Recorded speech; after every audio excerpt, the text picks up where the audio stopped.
Vanishing Folklore and Beliefs.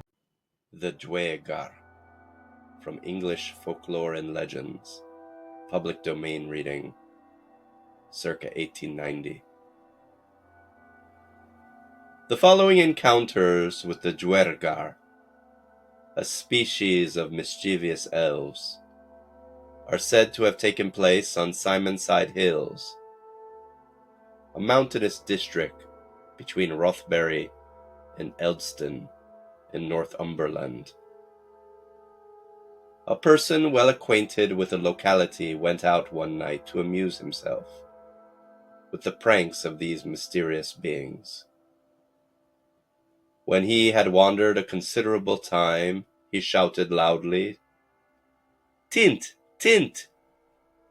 and a light appeared before him, like a burning candle in the window of a shepherd's cottage.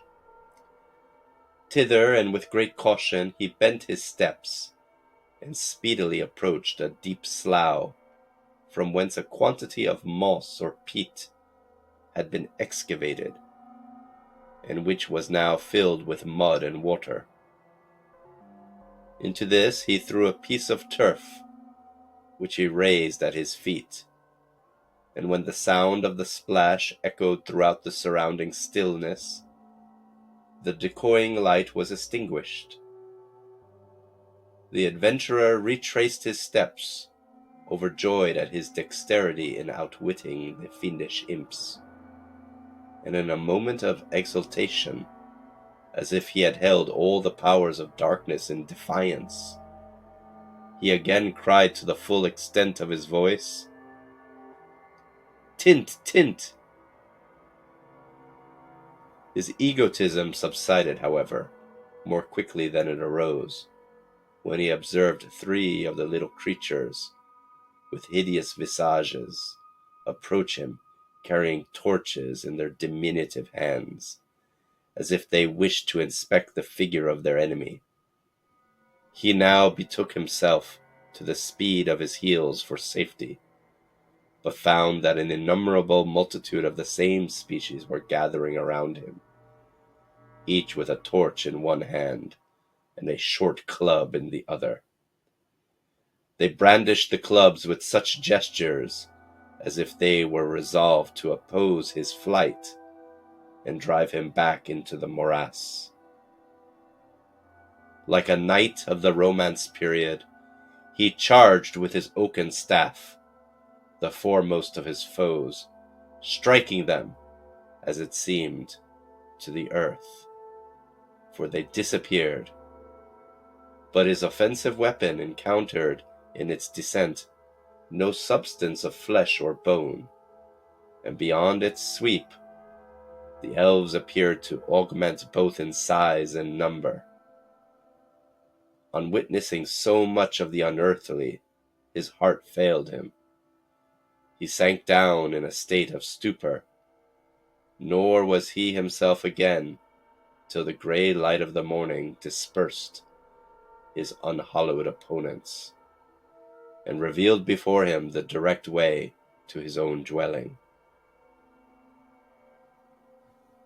Another time, a traveller wandering over these mountain solitudes had the misfortune to be benighted, and perceiving near him a glimmering light, he hastened thither, and found what appeared to be a hut, on the floor of which, between two rough grey stones, the embers of a fire, which had been supplied with wood, were still glowing and unconsumed.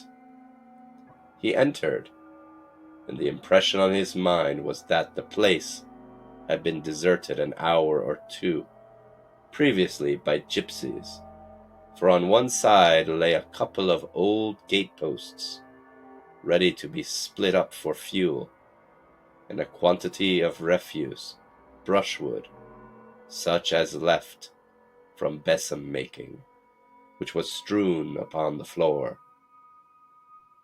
With this material he trimmed the fire, and had just seated himself on one of the stones, when a diminutive figure in human shape, not higher than his knee, came waddling in at the door, and took possession of the other. The traveller, being acquainted with the manner in which things of this description ought to be regarded, retained his self-possession. He kept his seat, and he remained silent, knowing that if he rose up or spoke, his danger would be redoubled.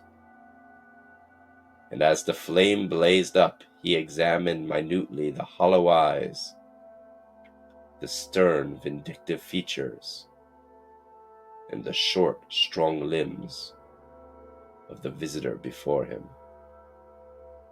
By degrees he perceived that the hut afforded little or no shelter from the cold night air, and as the energy of the fire subsided, he lifted from the floor a piece of wood, broke it over his knee, and laid the fragments upon the red-hot embers. Whether this operation was regarded by his strange neighbour as a type of insult we cannot say, but the elf seized, as if in bitter mockery, one of the gateposts, broke it likewise over its knee, and laid the pieces on the embers in the same manner.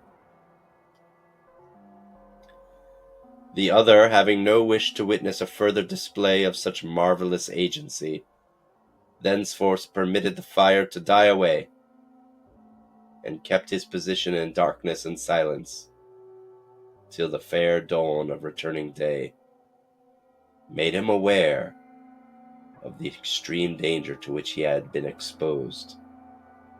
For he saw a quantity of white ashes before him, but the grim dwarvish intruder, with the roof and walls of the hut, were gone, and he himself sat upon a stone, sure enough, but it formed one of the points of a deep, rugged precipice, over which the slightest inadvertent movement had been the means of dashing him to pieces.